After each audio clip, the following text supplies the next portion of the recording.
नारायण हरे।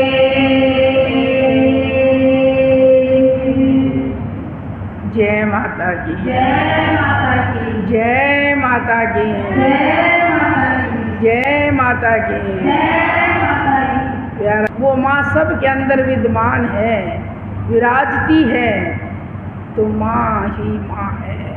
देवों में, दित्याओं में, असुरों में और सब सुरों में, सबों में, सभी में, ये हर सुर में भी माँ, माँ का नाम। पशु पक्षी में भी माँ का नाम। स्नान तीर्थों में सबसे श्रेष्ठ तीर्थ गंगा जी है। देवों में देव, सबसे देव महान गुरु जी हैं। जिन देवों ने भी गुरु को माना है, गुरु वेद व्यास जी को माना है। गुरु वेद व्यास जी ने सारे संसार में ज्ञान का प्रसार किया, ज्ञान दिया। आज ऐसा समय आ गया, कलयुग का बाहर छा रहा है, कलयुग लागू हो रहा है, बहुत जोर पकड़ रहा है इस समय। और अपने में देखिए, जब जिस व्यक्ति में कुछ होगा वो बहुत ज़्यादा अपने को ऊपर रखता है। क्यों? कलयुग बहुत जोरदार है। सतयुग एक पैर पे खड़ा है और कुछ बचा ही नहीं है। कलयुग इसीलिए सबके ऊपर है भी है। इसके बचने का तो केवल एक ही उपाय है, बस माँ की पूजा, भगवान शिव की पूजा। पूजा, उपकार, दान, भक्ति और ये व्रत, तीर्थ, यही उसके बचने का उपाय है। क्योंकि उन्होंने कहा है, जो ये कार्य करेगा मैं उसके पास बहुत ही कम जाऊंगा, नहीं जा नहीं पाऊंगा। वही सेठ वाली बात है। सेठ जी एक लुटिया को लेकर बेचने चले जाते हैं और उसकी बीवी ने पहले रोटी खाना सब साथ में लेके चलते थे, कोई साधन नहीं थे आजकल के लिए। उन्होंने उसके लिए इतना सारा चूरमा बना दिया, लेके चल दिया। रास्ते में कहीं पानी मिलता तो तभी आदमी बैठते, छाया मिलती तभी बैठते, तभी कुछ खाते जो ले रहे थे साथ। एक कुएं के पास पहुंचा, कहा भाई ठंडा पानी है, यहाँ बैठूंगा। पानी पिया, हाथ पैर धोए, जब देखा चूरमा खाने के लिए, चूरमे में तो चींटियाँ चल रही हैं बहुत ज़्यादा। कहने लगा हो ये मेरा नहीं है। उन्होंने वहीं रख दिया उसको और अपने लोटे को लेकर चल दिया। उस सेठ के पास पहुंचा जहाँ पर वो लोटा बेचना था। वो कहने लगा, सेठ जी ने पहले ही पता चल गया कि इतना बड़ा यज्ञ करके आया, इतना बड़ा दान करके आया ये।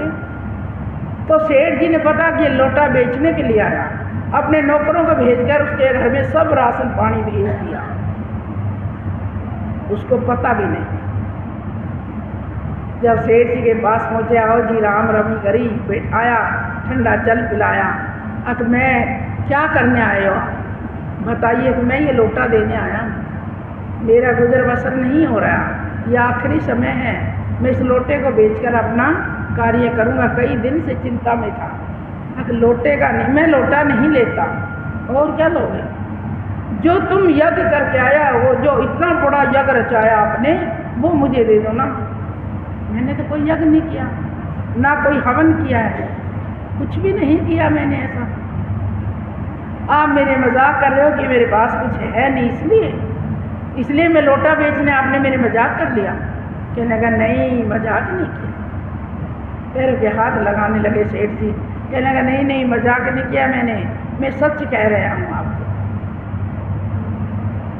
कहने लगा फिर क्या किया मैंने ऐसा जो मैं आपको दूँ? मेरे पास तो देने को कुछ है ही नहीं, अब बस दे दो। अब चलो मैंने जो भी किया उसमें से आधा तेरे को दे देता हूँ, बिना पते, कुछ पता नहीं। बोला धन्य है, इसमें भी मैं तो पार हो गया। जब आपने मुझे आधा यज्ञ का भाग दे दिया तो मैं इसमें भी पार हो गया। और कहने लगा लोटा नहीं लेता, अपना लोटा ले चलो वापस। मन सेठ का दुखी हो गया कि लोटा तो लिया नहीं और पता नहीं क्या था वो मेरे से ले लिया इसने। ऐसे ढीले गोडे चलते चलते वापस घर आता है। घर आया, उनके बच्चे दौड़ के आए, क्या लाए? मैं हमारे पिताजी क्या लाए? हमारे पिताजी बोले बेटा कुछ नहीं लाया, लोटा लेके गया था, ये भी नहीं बिका और ये भी मैं खाली ले आया। कि पिताजी खाली क्यों ले आए? हमारे घर में तो कोई कमी नहीं है, इतना लेके आया। क्या है? कल ही तो आपने सारा सामान भेजा है, गाड़ी भर के सामान क्या आई है, राशन क्या आई है, सब चीज़ों की बर्तन वर्तन सब कुछ आया कि अच्छा ऐसा क्या था। देखा घर में अंदर गया तो कोई कमी नहीं। जय माता की। सबका धन में ध्यान हो गया, मेरे पास नहीं है भेजने के लिए, आशीर्वाद है केवल। जय माता की, जय माता की। धन में से ध्यान हटाओ भाई इन्होंने। तो जाकर अंदर देखा तो देखा सब कुछ है। ये कहाँ से आया, कैसे आया?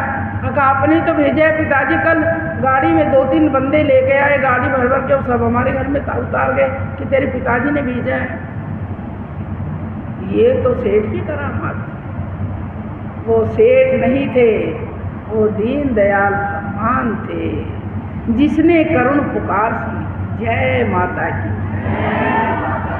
कहते ना, अरे ना जाने कब किस भेष में मिल जाए भगवान। सेठ जी तो थे नहीं, लेकिन सेठ जी की गद्दी पे भगवान आकर बैठ गए। और जो सेठ ने जाते रास्ते में वो चींटियों का भंडारा दिया, चूरमा खिलाया, उस यज्ञ से वो मस्त हो गए, प्रसन्न हो गए और इतना सामान घर पे भेज दिया जो कि अंत नहीं। खाते रहो, कमाते रहो, रास्ता दे दिया। तो छोटे से दान में मेरे बच्चों इतना कुछ देते हैं भगवान, तो हमारा ऋण नहीं रखते। और तुम कहते मैं दान करूँ जी, जोत लगाऊं जी, मैं ये करूँ, क्या करते हो? उल्टा भगवान को ठोकते हो, उस माँ को, शिव को ठोकते हो कि हम तुम्हारी जोत लगाते हैं, हमने मिलता ही नहीं कुछ भी। कितने घंटे तक उनका नाम भजन करते हो आप, कितना रोजाना का दान करते हो आप, और वो तो फिर भी रोज देता है? भूखा तो संसार उठता है। अरे भूखा तो संसार उठता है, लेकिन भूखा सोता कोई नहीं है। भूखा कभी नहीं सोने देते भगवान हमें, और सुबह तो सभी भूखे उठते हैं। तो हमें फिर भी ध्यान नहीं, ये कौन दे रहा? घर में माता ना हो, वो रोटी ना बनाए, रसोई ना बनाए, तो परिवार क्या खाएगा? भूखा सोएगा ना। बच्चों से कुछ नहीं बनेगा, बना नहीं पाएंगे। तो इसलिए वो माता अन्नपूर्णा, वो सबको भूखा नहीं सोने देती, अपनी गोद में बड़े प्यार से सबको खिलाकर सुलाती है। हमसे नहीं बोला जाता है। तो इसीलिए जय माता की, जय माता की। देख